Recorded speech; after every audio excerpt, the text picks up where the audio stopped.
সরস্বতী পুজোর পরের দিন অর্থাৎ শীতল ষষ্ঠীর দিন দুই বাংলার দুরকম আচার অনুষ্ঠান দেখা যায়।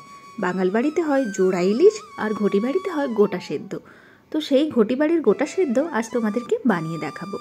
গোটা সেদ্ধ হলো ডালের সঙ্গে বেশ কয়েক রকমের সবজিকে গোটা গোটা অবস্থাতে প্রায় কোনো রকম মশলা ছাড়া রান্না করা হয়। আর এটাকে আগের দিন রাতে রান্না করে পরের দিন সকালে অর্থাৎ শীতল ষষ্ঠীর দিন পান্তা ভাতের সঙ্গে খাওয়া হয়। তাহলে চলো দেরি না করেই রেসিপি দেখে নেওয়া যাক।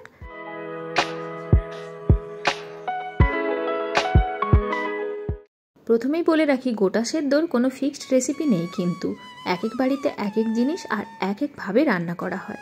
তো আমি এখানে প্রথমে 5 কলাই নিয়েছি। 5 কলার মধ্যে প্রথমে যেটা নিয়েছি এরকম গোটা মুগ ডাল নিয়েছি, আর যেটা নিয়েছি খানিকটা ছোলা। থার যেটা আমি নিয়েছি সেটাকে রামকলাই বা লোবিয়া বলে, বোধহয় এটাকে রামকলাই বলে আমি যতদূর জানি। আর যেটা নিয়েছি খানিকটা মটর আর খানিকটা চিনে বাদাম। তো এই সমস্ত বাদামগুলোকে বা কলাইগুলোকে আমি কিন্তু 4-5 ঘন্টা জলে ভিজিয়ে রেখেছিলাম, খুব সুন্দরভাবে ফুলে গেছে।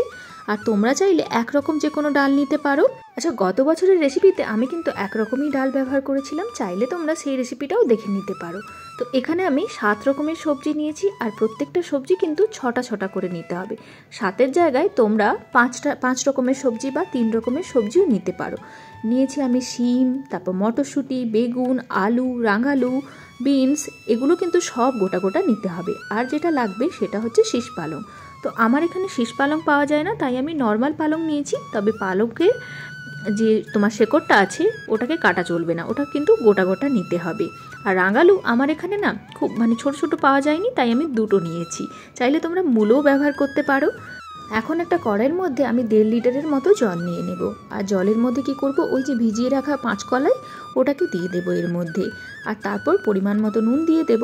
তো এখন আমি খানিকটা নুন দিচ্ছি, পরে আরও নুন দেব। সঙ্গে দিয়ে দিলাম আলুগুলোকে, আর দিয়ে দিলাম রাঙালু।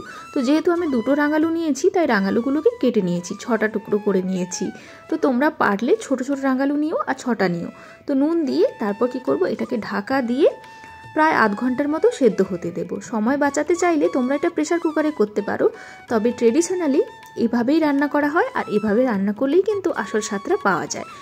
আধ ঘন্টা পরে ডালগুলো দেখো বেশ খানিকটা সেদ্ধ হয়ে গেছে, তবে একেবারে ঘেঁটে যায়নি।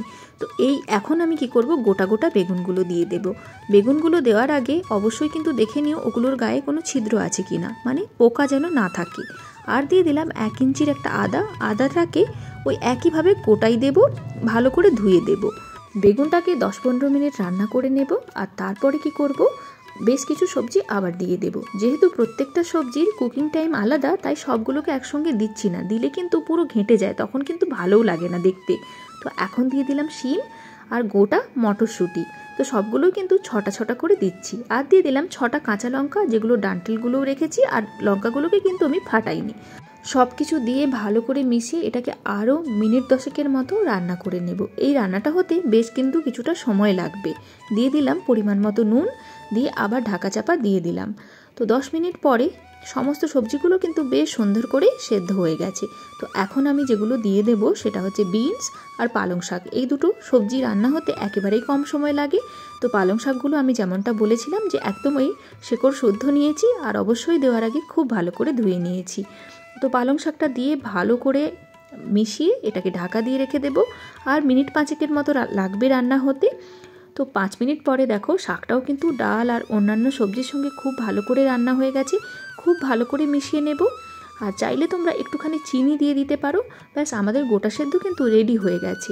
অনেকের বাড়িতে এই অবস্থাতেই গোটা সেদ্ধ খায়, তো এটা হলো প্লেন গোটা। আবার অনেকের বাড়িতে মশলা গোটা খায়। তো মশলা গোটা বানানোর পদ্ধতি আমি দেখিয়ে দিচ্ছি। তো একটা প্যানের মধ্যে সর্ষের তেল নিয়ে তার মধ্যে দিয়ে দিলাম গোটা জিরে ফোড়ন, সঙ্গে বেশ কয়েকটা শুকনো লঙ্কা ফোড়ন দিয়ে দিলাম হলদি পাউডার, ধনে পাউডার, জিরে পাউডার আর লঙ্কা পাউডার। তো এই সব কিছুকে ভালো করে একটুখানি ভেজে নেব। আর তাহলে কিন্তু আমাদের ফোড়নটা রেডি হয়ে যাবে। আর এই ফোড়নটা সোজাসুজি চলে যাবে গোটা সেদ্ধর ওপরে। ফোড়নটা দিয়ে খুব ভালো করে মিশিয়ে নিলেই কিন্তু মশলা গোটা রেডি হয়ে গেল। আমার অবশ্যই মশলা গোটা খেতে বেশি ভালো লাগে। আর যদি তোমাদের বাড়িতে প্লেন গোটা খাওয়ার নিয়ম থাকে তাহলে এটাকে ঠান্ডা করে খাওয়ার সময়ে একটুখানি কাঁচা সর্ষের তেল দিয়ে দিও, ব্যাস তাহলেই হয়ে যাবে। তো এটাকে আগের দিন রাতে রান্না করে পরের দিন সকালে পান্তা ভাতের সঙ্গে সার্ভ করা হয়, ভীষণই হেলদি। তো এখন আমি এটাকে একটা পাত্রের মধ্যে নামিয়ে নেব, আর এটা ঠান্ডা হতে দেব। পরের দিন অবশ্যই আমি পান্তা ভাতের সঙ্গে খাবো। তো এই ছিল ঘটি বাড়ি স্পেশাল গোটা সেদ্ধর রেসিপি। তো তোমরা অবশ্যই বানিয়ে দেখো, যাদের বাড়িতে নিয়ম আছে তারা তো অবশ্যই বানাবে, আর যাদের বাড়িতে নিয়ম নেই, যারা চাইছো একবার বানাতে, তারা অবশ্যই কিন্তু মশলা গোটাটা একবার ট্রাই করো, এটা আমার রেকমেন্ডেশন। তো কেমন লাগলো আজকের এই ছোট্ট ভিডিও অবশ্যই জানিও। আর হ্যাঁ, এটাও জানাতে বলো না যে তোমাদের বাড়িতে গোটা সেদ্ধ খাওয়ার চল আছে কি না। তাহলে আজকের মতো টাটা, নতুন ভিডিও নিয়ে খুব তাড়াতাড়ি দেখা হয়ে যাবে। সবাই খুব ভালো থেকো আর সরস্বতী পুজো খুব ভালো করে কাটিও।